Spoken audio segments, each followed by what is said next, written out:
குமரிக்கடல் மற்றும் அதனை ஒட்டியுள்ள பகுதியில் வளிமண்டல கீழடுக்கு சுழற்சி தொடர்ந்து நிலவுகிறது.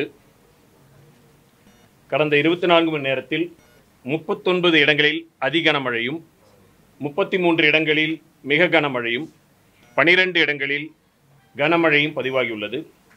அதிகபட்சமாக காயல்பட்டினத்தில் 95 சென்டிமீட்டர் மழை பதிவாகியுள்ளது. அடுத்து வரும் 2 தினங்களை பொறுத்தவரையில் தென் தமிழகத்தில் அநேக இடங்களிலும் வட தமிழகத்தில் ஒரு சில இடங்களிலும் மழை பெய்யக்கூடும். கனமழை குறித்த எச்சரிக்கை பொறுத்தவரையில் அடுத்து வரும் 24 மணி நேரத்திற்கு குமரி, நெல்லை, தூத்துக்குடி, தென்காசி மாவட்டங்களுக்கு தரப்பட்ட சிவப்பு எச்சரிக்கை ரெட் அலர்ட் தொடர்கிறது.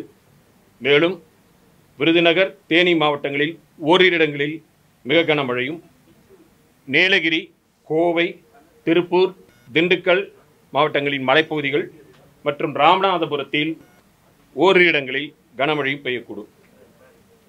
நாளை நெல்லை, குமரி, தூத்துக்குடி, தென்காசி மாவட்டங்களில் கனமழைக்கான வாய்ப்புள்ளது.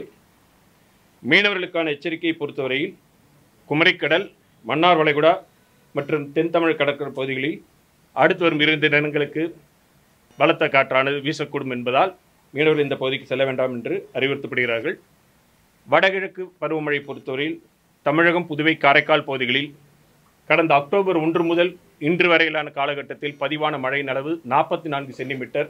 இந்த காலகட்டத்தின் சராசரி அளவு 42 சென்டிமீட்டர். இது 5% இயல்பை விட அதிகம்.